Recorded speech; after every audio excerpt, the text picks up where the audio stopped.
Hello दोस्तों, आशा करते हैं आप और आपका परिवार ठीक और स्वस्थ होगा। अगर आप इस चैनल पर पहली बार आए हैं तो लाइक, शेयर एंड सब्सक्राइब करना ना भूलें।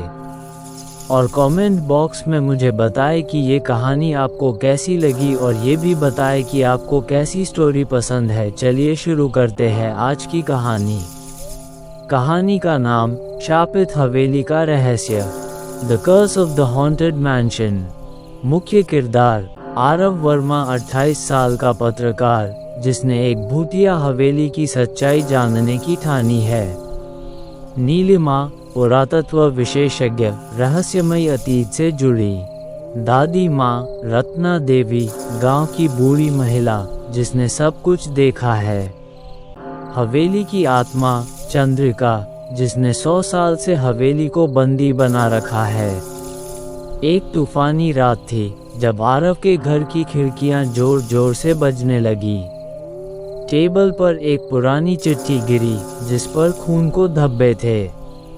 चिट्ठी में लिखा था, अगर सच्चाई जाननी है तो हवेली की ओर बढ़ो। आरव ने डरते हुए चिट्ठी को पढ़ा और उसकी रूह कांप गई। उसी पल बिजली कड़की और सारा घर अंधेरे में डूब गया। अगली सुबह आरव अपने कैमरा और डायरी के साथ गांव की ओर निकल पड़ा। गांव वालों की नज़रों में डर था जब उन्होंने आरव को हवेली की ओर जाते देखा।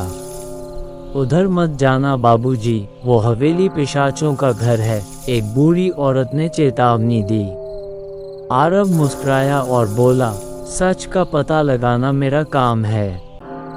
हर दीवार पर औरत की डरावनी तस्वीरें टंगी थीं, जिनकी आंखें उसे घूर रही थीं।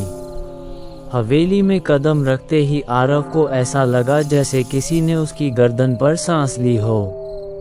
दीवार की घड़ी अचानक खुद ब खुद चलने लगी। टिक टिक टिक। एक पुराना झूला धीरे धीरे हिलने लगा, जबकि कमरे में कोई नहीं था।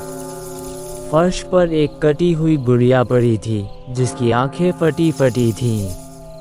तभी हवा में एक धीमी सी औरत की हंसी गूंजी, तो आ ही गया। आरव ने पलटकर देखा, लेकिन वहां कोई नहीं था, सिर्फ सन्नाटा। कमरे की खिड़की अपने आप खुल गई और हवा के साथ एक साया अंदर घुस आया। साया धीरे धीरे दीवारों में समा गया और सब कुछ फिर से शांत हो गया। आरव की सांसें तेज हो गईं, पर उसने हार नहीं मानी। कैमरा चालू कर दिया। कैमरे की स्क्रीन पर अचानक एक औरत की साया झलक गया, लाल आंखों वाली। कैमरे में जो चेहरा दिखा वो इंसानी नहीं था। उसकी आंखें खून की तरह लाल और चेहरा जल चुकी राख जैसा था। आरव ने जैसे ही कैमरा नीचे किया, सामने खड़ी थी वही आत्मा चंद्रिका। उसकी आवाज़ बर्फ जैसी ठंडी थी, क्यों आए हो मेरे पिंजरे में? अचानक आरव की टॉर्च बुझ गई और पूरा कमरा अंधेरे में डूब गया। अगले ही पल दीवार पर खून से लिखा दिखा, मैं लौट आई हूँ। चंद्रिका हवा में तैरती हुई आरव के पास आई और बोली, अब कोई वापस नहीं जाएगा। आरव चिल्लाया, लेकिन आवाज़ बाहर तक नहीं गई, जैसे हवेली ने उसकी चीख को निगल लिया हो। दीवारों से खून टपकने लगा और फर्श पर अचानक काले निशान बनने लगे, जैसे कोई प्राचीन तंत्र। चंद्रिका की आंखों से आंसू नहीं, आग गिर रही थी। वो अब इंसान नहीं रही थी। आरव जमीन पर गिर पड़ा और फिर सब कुछ काला हो गया। आरव की आंख खुली तो खुद को एक अजनबी कमरे में पाया। दीवारों पर जले हुए हाथों के निशान थे। कमरे का दरवाज़ा अपने आप बंद हो गया और एक भयानक हंसी गूंजने लगी। दीवार पर एक परछाई उभरी, वो चंद्रिका की नहीं, किसी और की थी। वो आवाज़ बोली, इस हवेली का खेल शुरू हो चुका है। आरव की कलाई पर खुद ब खुद एक निशान बन गया, उल्टा त्रिशूल। हर कोने से अजीब फुसफुसाहटें आने लगीं, जैसे कोई अनदेखा उसे देख रहा हो। अचानक सामने फर्श खुला और नीचे सीढ़ियां थीं जो अंधकार की गहराइयों में उतरती थीं। आरव ने कदम बढ़ाया, जैसे वो जानता था कि यही रास्ता है सच तक पहुंचने का। हर कदम के साथ हवेली के रहस्य गहराते जा रहे थे और चंद्रिका की सिसकियां साफ सुनाई देने लगीं। सीढ़ियों के अंत में एक दरवाज़ा था जिस पर लिखा था, अगर खोला तो कभी लौट नहीं पाओगे। आरव ने कांपते हाथों से दरवाज़ा खोला और अंदर सब कुछ अचानक बदल गया। वो एक पुराने ज़माने की हवेली के अंदर पहुंच चुका था, जैसे वक्त पीछे लौट गया हो। सामने एक खूबसूरत लड़की बैठी थी, झील सी आंखें और चांद जैसी मुस्कान। वो थी चंद्रिका, लेकिन अभी आत्मा नहीं बनी थी। आरव को सब कुछ दिख रहा था, जैसे किसी आत्मा की यादें उसके सामने चल रही हों। चंद्रिका की शादी तय थी, लेकिन हवेली के मालिक ने उसे पाने की जिद पाल ली। एक रात उसने जहर देकर चंद्रिका के मंगेतर की हत्या कर दी। फिर उसने जबरन चंद्रिका को कैद कर लिया और हवेली के तहखाने में बंद कर दिया।